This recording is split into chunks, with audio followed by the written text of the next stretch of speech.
Masakit sa akin ang mga sinabi niya, pati na rin ang ginawa niya. Pero hindi na ako magiging plastic sa sarili ko na hindi ko kailangan ng pera na to. Kaya ako nga nagawang ibenta ulit ang katawan ko dahil kailangan ko ng pera.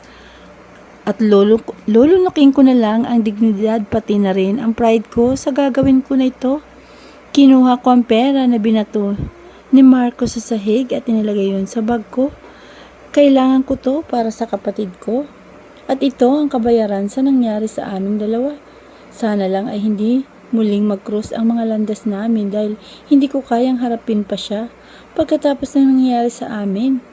Kung kailangan ay iwan ko ang trabaho ko bilang housekeeper ay gagawin ko o kaya naman ay gagawa ko ng paraan na hindi na talaga kami magkikitang dalawa. Alam ko naman na malabo kami magkita dahil subsob ako sa trabaho ko at sa loob nga ng 3 araw ay hindi kami nagkitang dalawa. Kaya paniguradong hindi na kami magkikita pa. Saka alam ko naman na pagkatapos ng nangyari na to ay burado na ako sa alaala ni Marcos at wala na akong halaga sa kanya. Isang hamak na babae lang naman ako na nagbenta ng katawan para sa pera. Yun ang tingin niya sa akin. Nang maayos ko ng sarili ko ay mabilis akong lumabas ng kwarto at hindi ko na siya muling nilingon pa. Huminga ako ng malalim at mabilis na naglakad palayo. Kailangan ko makabalik sa ospital ngayon para mabayaran ko ang bill ni Lance at para makapasok na rin ako sa trabaho ko. Sumakay na ako sa elevator at pinindot ko ang ground floor kaya naman sumara na to at napasandal na ako sa pader.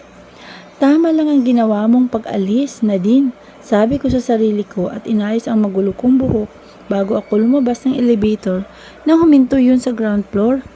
Halos wala pang masyadong tao dito sa lobby dahil na rin siguro ay maaga pa. Nagmamadaling lumabas ako ng hotel at sumakay ng taxi pabalik sa ospital. Nang makarating ako sa ospital ay dumiretso agad ako sa kwarto ng kapatid ko at naabutan kong natutulog na paparihas si Leia at si Lance kaya naman dahan-dahan akong pumasok sa loob at dumiretso sa banyo para linisin na ang marumi kong katawan. Sinabon ko ng ilang ulit ang katawan ko at kusang bumabalik sa alaala ko kung gaano kainit ang tagpong pinagsaluhan namin ni Marcos kagabi. Ang mga haplos niya sa katawan ko at kung paano niya ako hinalikan. Umiling ako at pilit inalis ang mga tagpo na yon sa aking isipan. Hindi ko dapat maisip pa yon at dapat ko nang burahin sa alaala ko kung ano man ang nangyari kagabi. Hindi na tamang maisip ko pa yon lalo na ngayon na gusto ko nang kalimutan lahat ng ginawa ko. Ipinagpatuloy ko na lang ang paliligo ko at nang matapos ako ay nagbihis na rin ako at saka ako lumabas ng banyo. Paglabas ko ay nakita kong gising na si Leia at nagulat pa siya na makita ako. Anong oras ko dumating? Tanong niya sa akin. Halos kararating ko lang. Naligo lang ako. Pagdating ko, sabi ko sa kanya. Magpahinga ka na muna, Nadine. Paniguradong pagod ka sa trabaho, sabi niya sa akin. Okay lang ako, Leia. Ipagpatuloy mo na ang tulog mo dahil maaga pa naman ako. Maaga pa naman. Ako nang bahala dito muna, sabi ko sa kanya at nag-iwas ako ng tingin sa kanya. May problema ka ba, Nadine? Tanong niya sa akin kaya agad akong umiling. Wala, Leia, sagot ko sa kanya. Magpahinga ka na rin, Nadine, sabi niya sa akin kaya tumango ako at bumalik na siya sa pagtulog niya. Huminga ako ng malalim at umupo sa bakanting upuan. Sumandal ako at pinikit ko ang mga mata ko. Napakadaming nangyari sa akin kahapon at ngayon ko nararamdaman ang sobrang pagod. Pero marami pa akong kailangan tapusin na trabaho sa araw na to at hindi pa natatapos ang mga pagsubok ko. Napaidlip ako saglit at nagising din agad. Umayos ako ng upo at nag-inat ng katawan. Tulog pa rin si Leia at si Lance pero hindi ko na sila ginising. Lumabas ako ng kwarto ng kapatid ko. Bit-bit ang bag ko para magtungo ulit sa billing station. Bukas naman yon sa ganitong oras. Nang makarating ako doon ay agad kong hiningi ang panibagong bill ng kapatid ko. Bill po ni Lanzamonte. Sabi ko sa billing station at agad naman nilang hinanap ang bill ng kapatid ko. Sakto lang ang pera ko ngayon sa pambayad sa bill ni Lance at pati na rin sa utang ko kay mamang na babayaran ko rin mamaya pagkatapos ko sa trabaho ko. Buti na lang ay makukuha ko na ngayon ang sweldo ko sa pagiging housekeeper ko at kahit kalahati lang yun dahil nakuha ko na ang kalahati. Noon ay malaking tulong pa rin yun sa pambili ng pagkain namin ni Lance at sa ilang gastusin sa bahay. Yun na lang ang perang meron ako sa ngayon. Ito na yung bill mo, sabi sa akin kaya kinuha ko yun at tiningnan. Unang kita ko pa lang, gusto ko nang himatayin sa laki ng bill namin. Isang araw lang halos ang nakalipas pero ang laki na nang nadagdag sa bill ni Lance. Napabuntong hininga na lang ako at dumiretso na ako sa cashier para bayaran yun. Pag kasi nabayaran ko to ay makakalabas na ng ospital si Lance ngayon pero ang problema ko pa ay sino ang mag-asikaso sa kapatid ko sa paglabas niya dahil pagkatapos ko dito ay kailangan ko nang dumiretso sa trabaho ko at mamayang gabi na ang balik ko. Hindi naman pwedeng abutin pa kami dito ng gabi dahil panibagong charge na naman yun. Inabot ko na sa cashier ang bill ni Lance pati na rin ang pera. Hindi nagtagal ay inabot na sa akin ang resibo pati na rin ang discharge slip ni Lance na pwede na kaming lumabas mamaya. Kinuha ko yun at bumalik na ako sa kwarto ni Lance. Pagkapasok ko sa loob ay gising na si Lance pati na rin si Leia. Lumapit ako sa kanila at ngumiti. Ate, saan ka nagpunta? Tanong sa akin ni Lance. Sa baba lang, may inasikaso ako kasi makakalabas ka na ngayon at ito na ang discharge slip mo, sabi ko sa kanya at ngumiti. Nadine, tawag sa akin ni Leia kaya tiningnan ko siya. Bakit? Tanong ko sa kanya. Mamaya na lang, sabi niya, kaya tumunga ako sa kanya. Leia, kailangan ko nga palang umalis ngayon kasi may pasok pa ako. Pero walang kasama si Lance, mamaya, sabi ko sa kanya. Ako nang bahala, Nadine, wala pa rin akong pasok ngayon. Kaya ako nang bahala kay Lance. Mamaya at sa apartment na kami didiretso paglabas namin dito. Doon ka na dumiretsong umuwi pagkatapos mo sa trabaho mo, sabi niya sa akin. Salamat Leia, sabi ko sa kanya. Wala yon at mag-uusap tayo mamaya, sabi niya sa akin at pabulong lang ang huli niyang sinabi kaya tumango ako. Nilingon ko ang kapatid ko na nakatingin sa akin ngayon. Lance, aalis na ako pero babalik ako mamaya. Magkikita na lang tayo sa apartment at mag-iingat kayo rito, sabi ko sa kanya at nilapitan siya. Mag-iingat ka rin ate, sabi niya sa akin at ngumiti ako. Bago ako umalis ay inabot ko na kay Leia ang lahat ng kailangan niya para sa paglabas ni Lance mamaya. Pagkatapos noon ay lumabas na ako ng kwarto ng kapatid ko para umalis at pumasok sa trabaho. Mabuti na lang ay hindi na inosisa pa ni Leia lalo na ni Lance kung saan ako nakakuha ng pera para sa pambayad namin sa ospital pero alam kong tatanungin ulit ito ni Leia mamaya. Kaya kailangan kong makapag-isip ng sasabihin sa kanya. Alam kong masamang magsinungaling pero hindi na nila kailangan malaman kung ano man ang ginawa ko para makahanap ng pera. Marcos point of view.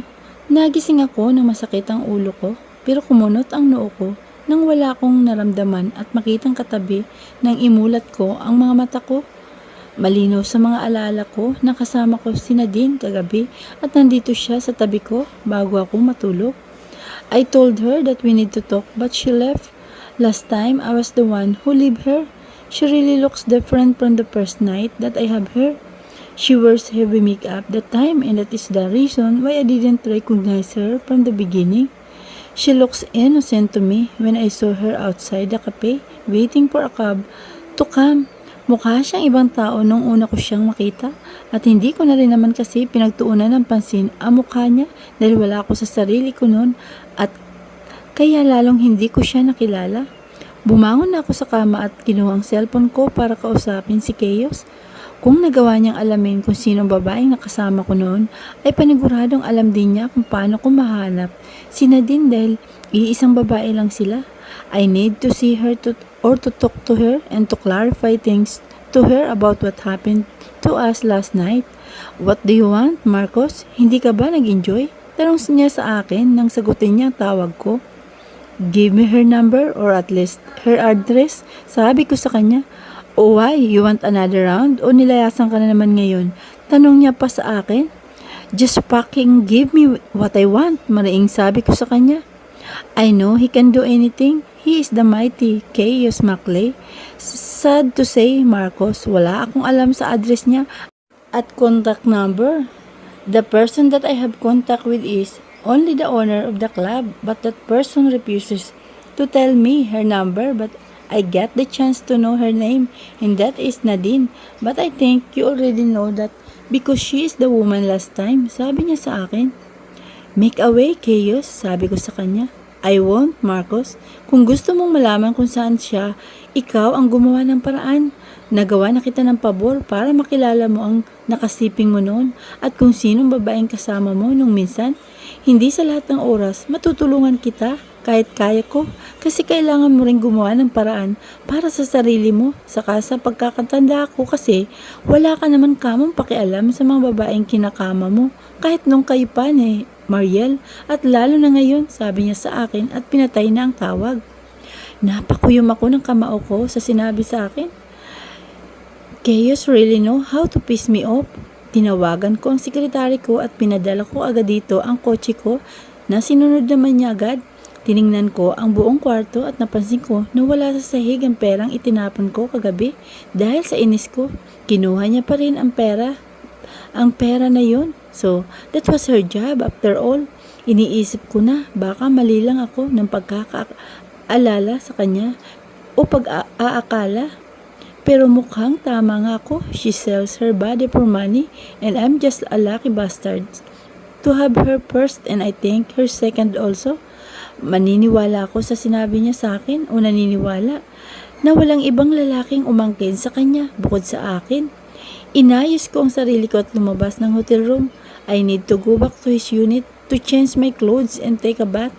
Paglabas ko ng hotel ay sinalubong agad ako ng sekretary ko at kinuha ko sa kanya ang susi ng kotse ko at mabilis akong umalis. Nawawala ako sa sarili ko pag iniisip ko si Nadine at nakakalimutan ko ang mga plano na hindi dapat mangyari. Mabilis akong nagmaneho papunta sa unit ni Chaos at nang makarating ako sa building ay pinarada ko agad ang kotse ko at pumasok sa loob. While I entered the elevator, someone also entered. Marcos, tawag niya sa akin at tiningnan ko siya. Tiningnan niya ako mula ulo hanggang paa, kaya napailing ako. Don't check me out, Mrs. De Leon, I asked her. Marcos, what are you doing here? Tanong niya sa akin. I smirked and moved closer to her to whisper something to her ears. I want to get you back, that's why I'm here. Bulong ko sa kanya at lumayo ng konti sa kanya para makita ko ang ekspresyon ng mukha niya. She looked shocked and tense dahil sa sinabi ko kaya napangiti ako. Marcos, may asawa na ako. Sabi niya sa akin at tiningnan ako ng diretso sa mga mata ko. Alam ko, nandun nga ako nung kasal mo o kasal niyo, sabi ko sa kanya. Please don't make it hard for me, Marcos, sabi niya sa akin. Like what I've said before, I'm not making it hard for you, Mariel. You should know who you will choose then. The game is fucking over, sabi ko sa kanya. At mas lumapit pa sa kanya kaya napaatras siya na ikinangiti ko. Then the elevator suddenly stops and the door open. I smile at her then move away. One person is standing outside the elevator that made her look more tense and nervous because that person is her husband. Mr. Davis, what are you doing here? And you're with my wife? Sabi niya sa akin na lumabas ako ng elevator at ganun din si Mariel. Nagkasabay lang kami sa elevator, sabi agad ni Mariel sa asawa niya, kaya napangiti ako. I just came here to do something important. If you'll excuse me, I need to go and nice seeing you again, Mariel. Sabi ko sa kanila at ngumiti kay Mariel bago ko sila tinalikuran. Naglakad na ako papunta sa unit ni Chaos at pumasok sa loob nun. Pagkapasok ko ay may nakahain ng pagkain sa lamesa pero hindi ko yun pinansin at dumiretso agad ako sa kwarto para pumasok sa banyo at maligo. Kailangan ko pang pumasok sa trabaho at may kailangan pa akong hanapin na tao. I wish I could see Nadine again. Pagkatapos kong mag-ayos ay lumabas na ako ng kwarto at umalis na ng unit. Hindi ko na inabala pang kumain dahil madami akong importanteng gagawin sa opisina ngayon. Sumakay ako sa elevator at dumiretso ako sa parking lot nang huminto yun sa basement. Naglakad ako papunta sa kotse at sumakay doon. Nagmaniho na ako papunta sa kumpanya at habang nasa daanan ako ay biglang tumawag si Grant. "What?" Tanong ko sa kanya. "Nasa opisina mo kami ngayon. Asan ka ba?" Tanong niya sa akin. "What the hell are they doing at my office? As far as I know, wala silang appointment sa akin ngayon at higit sa lahat ay wala kaming usapan na magkikita kami." "What are you doing there?" Tanong ko sa kanya. "Just get your ass here. May kailangan kami sa'yo," sabi niya sa akin at pinatayan ako ng telepono. Kung hindi ko lang sila kaibigan ay pinaalis ko na sila sa opisina ko. Ngayon pa lang, nang makarating ako sa kumpanya ko, ay agad kong dumiretso agad sa opisina ko para puntahan ang mga kaibigan ko na mukhang kanina pa naghihintay sa akin. Pagkapasok ko sa loob, naabutan ko silang tatlo na nakaprenting nakaupo sa visitor chair ko. "Anong kailangan nyo sa akin?" Tanong ko sa kanila. "The De Leon are making their move to one of your properties," sabi ni Carter sa akin. "I know, I have my people to work on that and that's not a problem for me because I will be the one who will cause them a problem once I succeeded to my plan." Sabi ko sa kanila, "Masyado ka naman yatang madaming plano at gustong gawin, Marcos, pero hindi mo magawa kung ano ba talagang gusto mo," sabi ni Chaos kaya tinignan ko siya. Ang gusto ko lang naman gawin ay makuha kung anong dapat ay sa akin. Saad ko sa kanya. "Sa nangyari kagabi at sa inasal mo kanina, talaga bang itutuloy mo pa rin yang walang kwenta mong plano?" Tanong niya sa akin. Tumingin sa amin si Grant at Carter na parehas walang alam sa nangyari. "Ano bang nangyari sa kagabi at kanina?" Tanong ni Carter sa amin. Hindi ko siya sinagot kaya tumingin siya kay Chaos para malaman kung anong nangyari kanina at kagabi na sinasabi ni Chaos. "Tanungin niyo yan si Marcos," sabi niya at lumabas na ng opisina ko. Napailing na lang ako sa inasal ni Chaos na din point of view. Sumakay na ako ng taxi papunta sa pinapasukan kong trabaho at wala na rin kasi akong oras kung pagpapasalin-salin pa ako ng sasakyan tapos maabutan na rin ako ng traffic at paniguradong mahuhuli lang ako sa trabaho na yun. Ang iniwasan kong mangyari, lalo na ngayon, nang makarating ako sa pinagtatrabahuhan ko, ay mabilis akong kumilos at nagbayad agad kay Manong at nagmamadaling lumabas ng taxi at pumasok sa loob ng building dahil mahuhuli na ako. Hindi naman ako hinarang ng guard dahil kilala na nila ako. Kaya ngumiti ako sa kanila at dumiretso na akong pumasok sa elevator. Nang makapasok ako ay hinahabol ko ang hininga ko dahil sa pagmamadali ko. Anong oras na? Kasi at kailangan ko pang magluto para sa pagkain ng amo ko.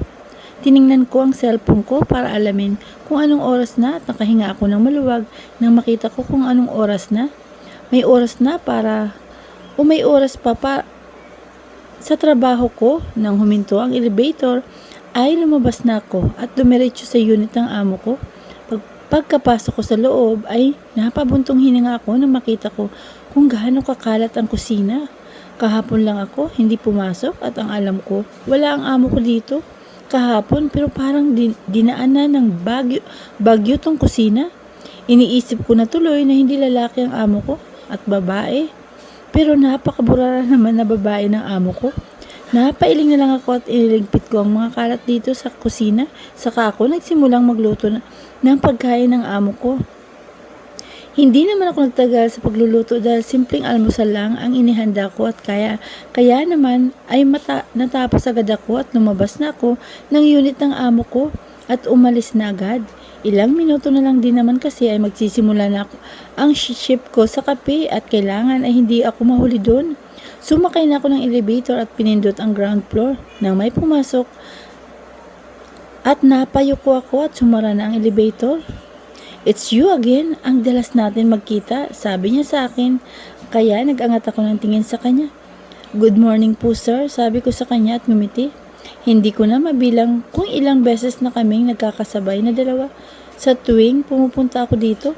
Are you done with your work? Tanong niya sa akin. Yes, pero babalik din po ako mamaya, saad ko sa kanya.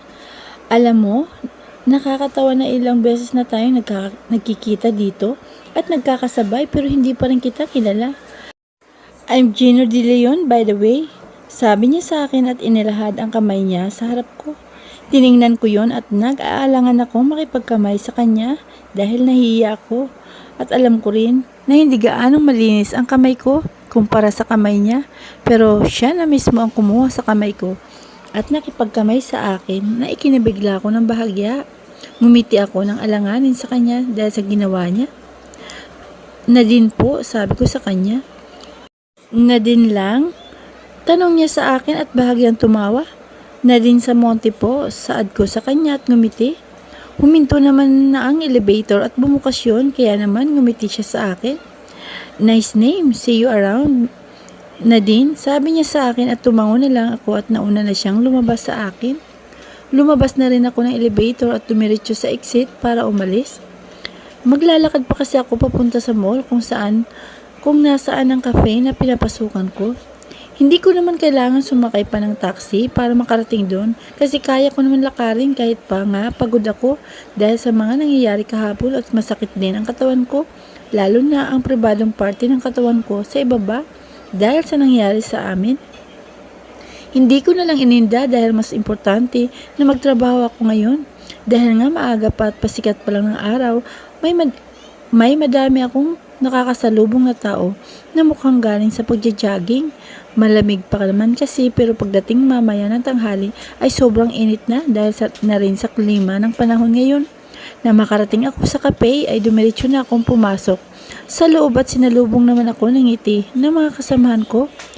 Hi Nadine, bati nila sa akin. Hello, sabi ko sa kanila.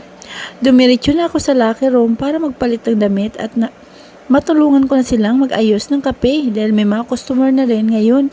Pagkatapos kong magbihis ay pumunta na ako sa pwesto ko para tulungan na si Ma'am Leia na tumanggap ng order ng mga customer namin.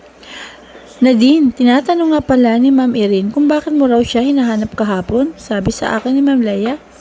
May itatanong lang po ako pero okay na po, saad ko sa kanya at napatango na lang siya. Bumalik na kami sa mga trabaho namin hanggang sa nagsunod-sunod na ang naging customer namin. Kaya lalo na kaming naging busy lahat at tinulungan ko na rin si Liz na mag-serve ng order habang si Ma'am Leia ang pumalit sa trabaho ko. Kasi mas mabilis siya sa akin. Bago pa lang ako at mas kabisado niya ang menu at alam na ni Ma'am Leia ang gagawin niya. Nadine, bring this to table 5. 1 cappuccino, 1 espresso, and 2 blueberry cheesecake. Sabi ni San sa akin kaya kinuha ko ang tray at dinala sa table 5 para iserve. Dahan-dahan akong naglakad sa table 5. Dala-dala ang isang tray na order. Good day po. Here's your order. Nakangiting sabi ko sa kanila at inilampag sa lamesa ang mga order nilang pagkain at inumin saka umalis na. Nadine, sa table 7 naman to, 1 vanilla latte, 2 ice americano, 1 strawberry puff, and 3 lemon cheesecake. Sabi ni Han sa akin. Agad ko namang kinuha ang order at inilagay yun sa tray lahat. Mas madami ngayon to kesa doon sa isang order kaya mas lalo akong nagdahan-dahan sa mga kilos ko para maiwasan kong magkamali. Dahil mahirap nang matapon lahat ng dala ko. Nang makarating ako sa table 7 ay dahan-dahan kong inilapag sa lamesa nila ang order nila. Here's your order po, nakangiting sabi ko sa kanila at yumuko, saka umalis para bumalik na sa counter.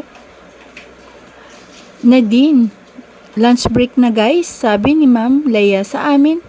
Tumingin ako sa orasan na nakasabit sa pader at alas 12 na nga pala, kaya lunch break na namin.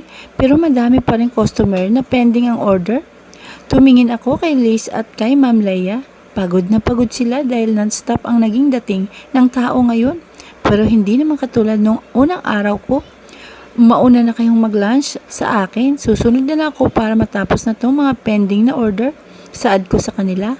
Tutulungan ko na lang si Nadine na mag-serve. Kaya na naman ni Hunt ang natirang pending na order. Sabi naman ni San sa dalawa. Sige po, pero Bilisan nyo, sabi ni Ma'am Leia sa amin kaya tumango kami ni Sand sa kanila. Ipinagpatuloy na namin ang pagsiserve ng mga order. Si Sand ang bahala sa mga manaming order dahil hindi ko naman kayang buhatin yun. Tapos si Hunt ay sumasalit saglit sa cashier pag nagsiserve ako. Alam naman niya ang gagawin kaya walang problema dun. Nang matapos namin ni Sand at Hunt ang mga pending order ay saktong bumalik naman na si Ma'am Leia at si Lace kaya kami na ang kumain na tatlo sa may pantry.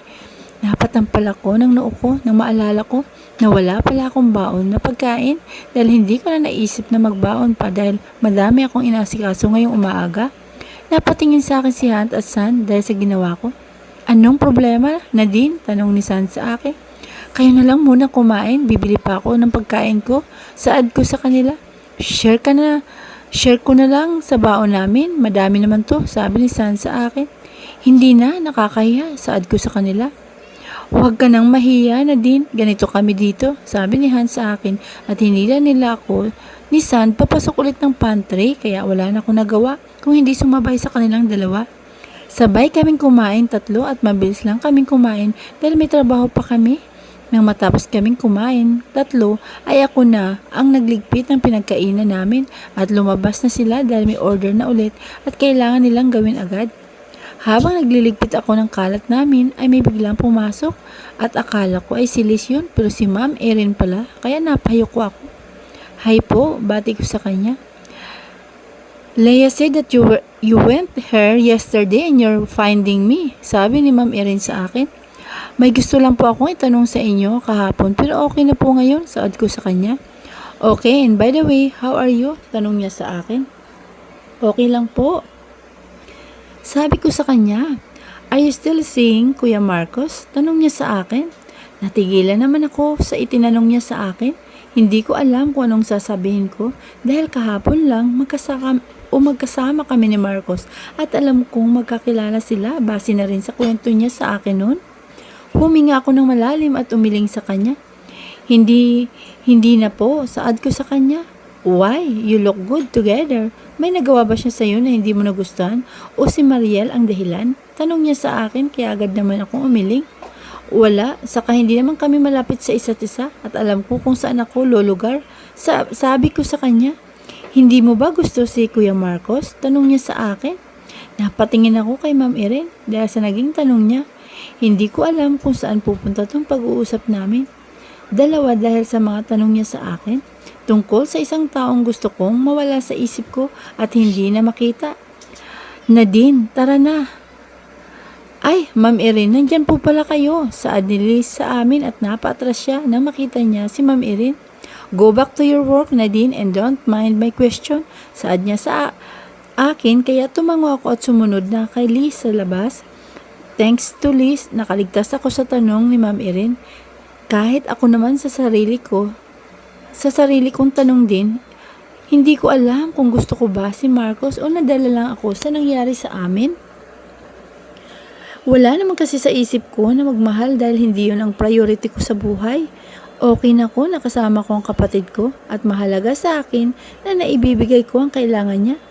May epekto ang presensya sa akin ni Marcos simula nung nakita ko siya dahil sa kulay abong mata niya at hindi ko naman akalain na siya palang lalaking pinagbigyan ko ng pagkababae ko noon. Sa totoo lang, hindi ko naman kasi alam ang salitang pag-ibig pagdating sa ganyang bagay dahil hindi ko pa naman nararanasan na magmahal ang isang tao dahil nga hindi ko naman priority yun. Pero hindi naman ako tanga para hindi malaman kung ano ang nararamdaman ko. Hindi ko lang alam kung paano ko kayang i-handle pag umabot na ako sa puntong mahuhulog ako sa isang tao. Ang dami kong kailangang gawin sa buhay ko. Sa totoo lang kasi ay na kay Marcos na lahat ang hanapin ng isang babae sa lalaki. Unang-una may tsura si Marcos at hindi ko itinatanggi yun. Disenteng lalaki, mayaman at sa ugali naman ay okay lang kasi hindi ko pa naman siya ganun kilala. Noong una nakita kami sa ospital ay ang sungit-sungit talaga. Nasusungitan ako sa kanya lalo na nung nabangga ko siya sa elevator noon sa pinagtatrabuhan ko. Masungit siya at antipatiko pa. Natakot nga ako sa kanya Noon, kaya nung nabunggo naman niya ako sa hallway noon at natapunan ng kape, ay natakot ako sa kanya kasi akala ko ay magagalit na naman siya sa akin, pero baliktad ang nangyari. Pero hindi ko pa rin nagustuhan ang sinabi niya noon sa akin, kaya nga nilayasan ko siya noon. Pero nagkita ulit kami at bigla na lang niya akong hinila papunta sa parking lot. At doon, sobra akong nainis sa kanya dahil sa ginawa niyang paghalik sa akin at sa pagiging mapilit niya hanggang sa napapayag niya na lang akong sumabay sa kanya ng lunch na hindi naman namin natapos dahil kinakailangan kong bumalik sa ospital at makalipas ng 3 araw na tahimik ang buhay ko ay muli kami nagkitang dalawa at iniligtas niya ako sa kapahamakan kahapon kaya nagbago ang tingin ko sa kanya at gumaan ang loob ko sa kanya. Hanggang sa nalaman ko rin kahapon na siya pala ang lalaking bumili sa akin at sa totoo lang, nasaktan ako sa kung paano niya ako tiningnan kahapon at pagsalitaan ng masakit na salita. Nadine, okay ka lang? Tanong ni Lee sa akin at kumaway sa harap ko. Kaya napaayos ako ng tayo at tumingin sa kanya. Oo, may sinasabi ka ba? Tanong ko sa kanya. I-serve mo na daw ito sa table 3, sabi niya sa akin at itinuro ang isang tray na puno ng pagkain at inumin. Okay, sabi ko sa kanya at dahan-dahan kong binuhat ang isang tray. Dinala ko yun sa table 3 at maayos ko naman na ibigay ang mga order nila. Kahit pa madami yun. Bumalik na ako sa may counter at naging sunod-sunod na ang pagdating ng mga order. Kaya naman sunod-sunod din ang pagsiserve namin ni Liz at pati nga si Sand ay tumutulong na sa amin. Nadine, table 9 please, sabi sa akin ni Ma'am Leia. Lumapit ako sa kanya at kinuha ko ang tray saka ko dinala sa table 9. Buong maghapon ay ganito ang naging trabaho hanggang sa matapos ng shift ko.